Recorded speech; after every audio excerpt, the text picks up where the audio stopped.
Kanamawag, I do not need, I do not need a handshake. I need the people of Baringo's handshake. Do me, come on, automatic everything. Or me, everything becomes. There are rumors, and always rumors are close to truth, that President William Ruto, together with the son of the second President of the Republic of Kenya, Gideon Moi, met in Dubai. The meeting that was held in closed doors on one of the presidential hotel suites in Dubai was initiated by former President Uhuru Kenyatta. I know you're wondering why. You know, there is a proverb in Africa saying, if you can't beat them, then join them. Remember, Raila Odinga, former President Uhuru Kenyatta, and the Moi family are now the so-called dynasties in this country. And William Ruto has joined the same league of dynasty. As always, you know, one is not enough and two is better than one. That is the simple mathematics. Now, the former President Uhuru Kenyatta, together with President William Ruto, chartered a plane and travel secrecy, allegedly, to Dubai to discuss the political ways come beyond 2027. And the best option for William Ruto was to bring Gideon Moi back to the country and back to the government. If you look at it, President William Ruto has Raila Odinga in the house. President William Ruto has former President Uhuru Kenyatta. And at no particular time you have ever heard Gideon Moi saying one term or lecturing the Kenya Kwanza government immediately after taking over 2022 presidential race. You know, the meeting that was scheduled was to bring close Gideon Moi. And in accordance, the family of Kenyatta and the family of Moi are like brothers. So for Gideon Moi to be relevant in the country, and there is a projection that President William Ruto come 2032 after retiring from politics might front Gideon Moi as a Kalenjin kingpin. For the Kalenjin kingpin to be now foreseen come 2027, President William Ruto had to use Uhuru Kenyatta to convince Gideon Moi to support him. Now, the discussion that was held is that if Gideon Moi loses the by-election in Baringo that is scheduled to happen next month, mwezi wa 11, now him and other young politician and elite politician from the dynasties will see a way of incorporating Gideon come 2027, maybe to the cabinet and also maybe through awards. And in particular, I want to tell you why this might have happened.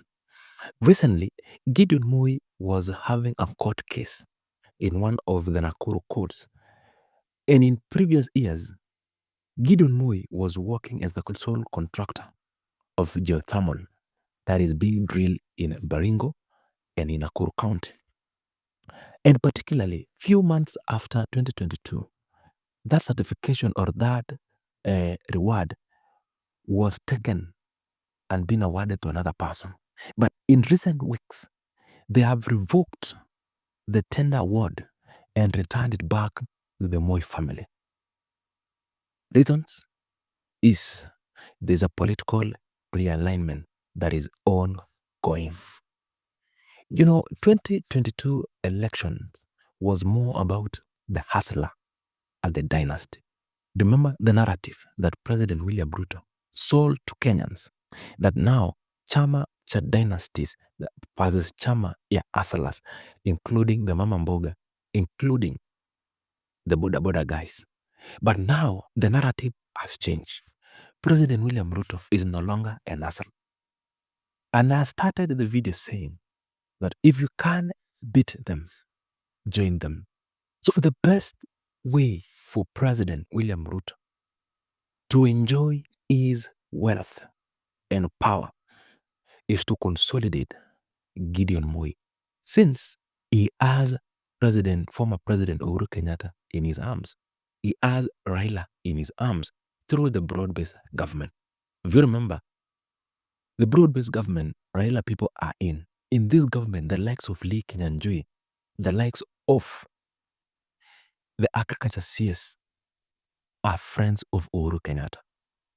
Now, the only dynasty guy and the dynasty family who are not with President William Ruto is the family of Moi.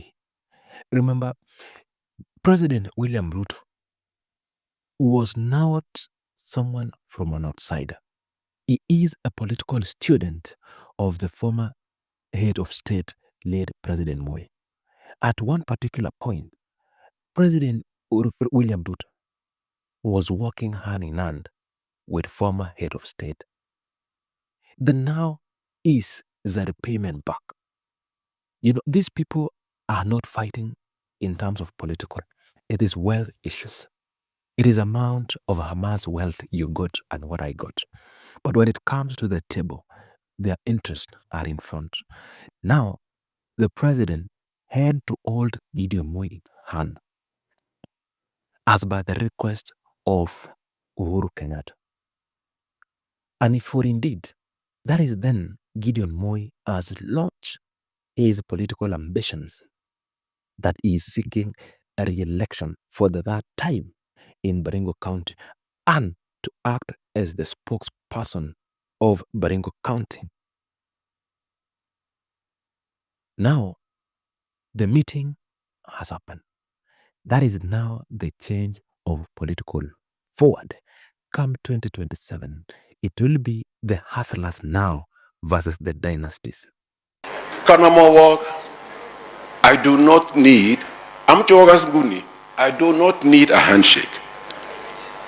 I need the people of Baringo's handshake.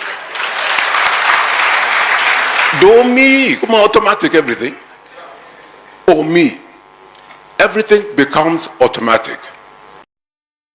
The reason why I'm saying that President William Ruto has shake hands with the son of the late president, signaling working partnership with the Moi family, is because recently the CS for Health, Eden Duale, launched a scantic attack on Gideon Moi and saying that the only thing that Gideon Moi possesses, he categorically said that Gideon Moi is not a scholar and he only carries the name of his father in his official names. Here is him talking about Gideon Moi. Na mwambieni Gideon Moi awache hiyo upuzi. Huyo mtu awache upuzi. Gideon Moi ile maana ako naye pekee amebeba jina ya mzee Moi. Hana maana nyingine. Ukiangalia CV yake ile kitu muhimu. Ukisoma CV yake, he is the son of mzee Moi. A very good old man. Na aliopose Ruto akiwa deputy. Watu ya Baringo kama mko hapa, pelekeni hiyo kitu kwa hiyo kijana amepotea njia. Na umwambie tukutane kwa Senate. Siko by election. Siko by election Baringo ya marehemu Cheptumo. Tutapimana nguvu huko. Sisi na Gideon ajipange, sisi tumejipanga. Unja mara nyingine wanaume lazima waonane ana kwa ana. So wangapi wako na mheshimiwa William Ruto mkono juu? Days later, ladies and gentlemen, I have never heard of Ruto's food soldiers now defending the Moi family since 2022. But in this particular case,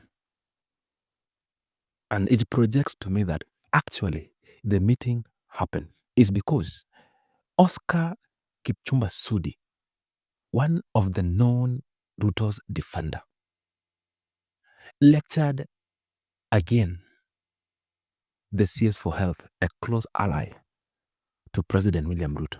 He told Duale to never and never again come to Rift Valley and tell people who should they disown and who they should uplift. That all the political leaders in Rift Valley are the sons and daughters of Rift Valley. And the things for Rift Valley be left to the leaders of Rift Valley. Let the leaders of Rift Valley decide that they don't want who and they want who and who. Not him from the other part end of Kenya to come and exercise or tell them who to appoint or who not to appoint. Mtu kama Haden Duale aende kule Garissa angangane na kura yake huko. Maneno ya Rift Valley sisi tutakaa chini na tumesema hata William Ruto ako na kazi mingi sana. Kama ni kukutanisha wa Kalenjin, mimi na Manda na wengine tutakutanisha akina Isaac, tutaleta akina Gideon tuongee pamoja, lakini Duale asijaribu kanyaga Rift Valley tena.